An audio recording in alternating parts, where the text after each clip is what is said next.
की एक तस्वीर है जो मैं दिखाना चाहता हूं लोगों को कि आप कितने हैंडसम दिखते थे।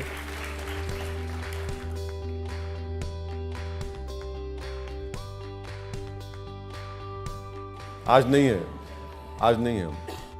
हैंडसम अब भी है, लेकिन अब आप सियासत के लिए ये टोपी, दाढ़ी, अचकन, पजामा। नहीं, ये सियासत के लिए नहीं है, ये एक हमारे हैदराबाद की एक तहजीब का हिस्सा है।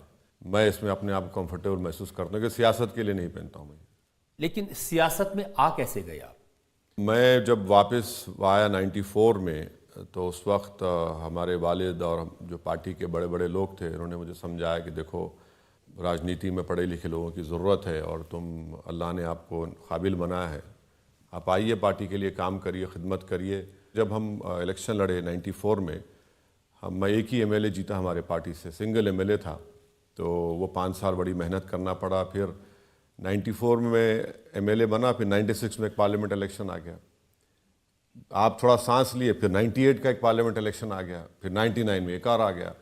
तो उसमें क्या हुआ कि क्योंकि इस्लामिक कैलेंडर के लिहाज से मैं सफ़र के महीने में पैदा हुआ, तो मेरी माँ हमेशा शिकायत करती कि तुम घर में नहीं रहते। मतलब अम्मा, आपने सफ़र के महीने मुझे पैदा किया तो इसी में चले हैं, तो सफ़र से सियासी सफ़र शुरू हो गया। शिकायत तो वाइफ को भी होगी, क्योंकि जिस दिन शादी हुई उसके अगले दिन सुबह विधानसभा में भाषण देने पहुंच गए। हाँ, आप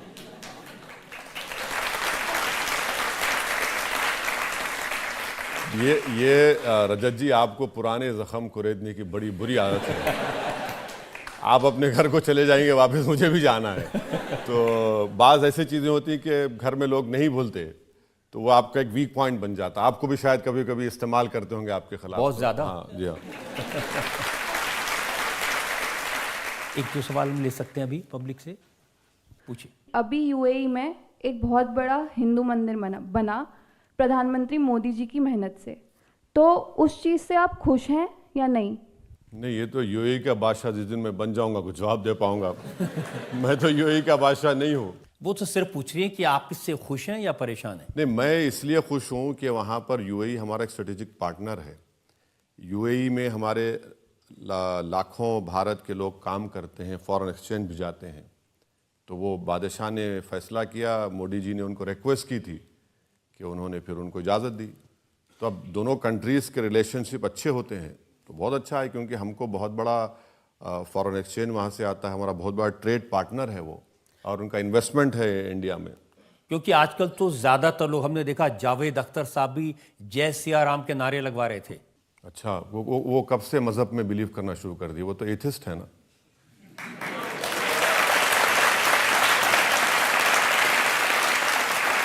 तो वो तो नोन फैक्ट है, वो तो बोलते हैं कि मैं किसी को मानता ही नहीं हूँ। उन्होंने ये भी कहा कि अगर हिंदुस्तान में जमहूरियत, डेमोक्रेसी बची हुई है तो हिंदुओं की वजह से बची हुई है। नहीं, वो झूठ बोल रहे हैं। इसलिए कि जमहूरियत अगर बची हुई है और बची रहेगी किसी भी हालत में, संविधान जो बाबा साहब अम्बेडकर ने बनाया, देखिए संविधान गाइड करता है। कोई कम्युनिटी अपनी जगह पर है, मगर उस सबको, मुल्क को गाइड करने वाला तो संविधान है। तो संविधान हमारा रिलीजियस न्यूट्रल है, और वो जब तक वो संविधान रहेगा तो जमहूरियत भी शायद थोड़ा कमज़ोर पड़ी ज़रूर है, बट जमहूरियत तो रहेगी। आप कह रहे कमज़ोर पड़ी है, लेकिन बहुत सारे मौलाना, मौलवी, उलेमा, अभी बरेलवी उलेमा हैं, मौलाना शाहबुद्दीन रिजवी, उन्होंने कहा जो सेक्युलर कहने वाले मुसलमानों का इस्तेमाल करते हैं, मोदी को वोट दो। तो मौलाना को चाहिए कि मोदी जी से टिकट लेकर एमपी का इलेक्शन जीत जाएं। बताइए, यूपी से टिकट ले लीजिए, ये जमानत बचा पाए तो फिर हमको आप बुला लीजिए दोबारा। तो अब मौलाना है, बोल दिए हैं बेचारे, खजूर खा लिए होंगे तो बोल दिए, तो बोलना ही पड़ता है। लेकिन आप देख रहे हैं कि आजकल ज़माना बदल रहा है। पहले लोग मुसलमानों की, उनके वोट की बात करते थे, अब सिर्फ हिंदुओं की वोट की बात करते हैं, राम मंदिर की बात करते हैं। नहीं, मैंने जब 2014 में नरेंद्र मोदी भारत के वज़ीर आज़म बने, मैंने अपनी स्पीच में कहा था कि मैं आपको एक चीज़ की मुबारकबाद देता हूं कि आपने इस मिथ को तोड़ दिया, मुस्लिम वोट बैंक के।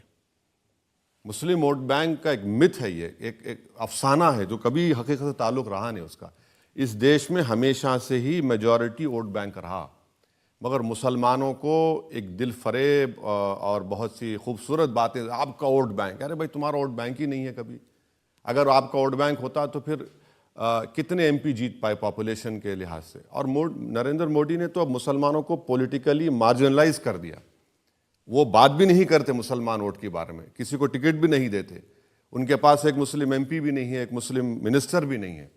तो ये सच्चाई है कि अब उनको ज़रूरत भी नहीं है बीजेपी को, बिल्कुल मार्जिनलाइज करके रख दिया पॉलिटिकली, सोशली मुस्लिम माइनॉरिटी को इस देश में। लेकिन तेजस्वी यादव बात कर रहे हैं आजकल, वो कह रहे हैं माई के साथ बाप भी। नहीं नहीं नहीं, वो उनका तरीका ये है कि यादव ही मुख्यमंत्री बनेगा और मुसलमान चेला बन के रहेगा। वो सिर्फ वाई में बिलीव करते, एम को सिर्फ इस्तेमाल करते सत्ता में आने के लिए, उसके बाद एम तो दूर रहता। लेकिन बिहार में तो आप गए थे, वहां आप एमएलए छोड़ के चले गए। वहां पर हमारे एमएलएस को आरजेडी ने खरीद लिया। 5 हमारे एमएलए जीते थे। हम लोग 4 साल मेहनत किए और 5 एमएलए सीमांचल, जो भारत का सबसे बैकवर्ड एरिया है, वहां से हमारे एमएलए जीत कर आए। तो लालू जी की कोशिश शुरू दिन से ये थी, मैं आज कह रहा हूं, वो जेल में थे, मुझे फोन करते थे, मैं फोन नहीं उठाता था उनका। कई लोग बाहर में लोग बोले कि अच्छा अपने फोन से मत करिए, बोले आप क्यों नहीं बात करना चाह रहे। मैं भाई मेरा फोन सारी दुनिया सुनती है, मैं क्यों बात करूं, जेल में कोई आदमी है। फिर वो किसी और उनका आदमी है, बोला नहीं बात करूंगा। वो बोलते थे तुम्हारे एमएलए हमको दे दो। बोले क्यों देंगे हमारे एमएलए आपको, आप हमारे 5 एमएलए जीते, उन चारों को बेईमानों को आपने खरीद लिया। और खरीद के सीमांचल को आपने क्या किया, कुछ नहीं फायदा किया सीमांचल का। अब क्या हो रहा है, अब उनके पास सत्ता चले गई।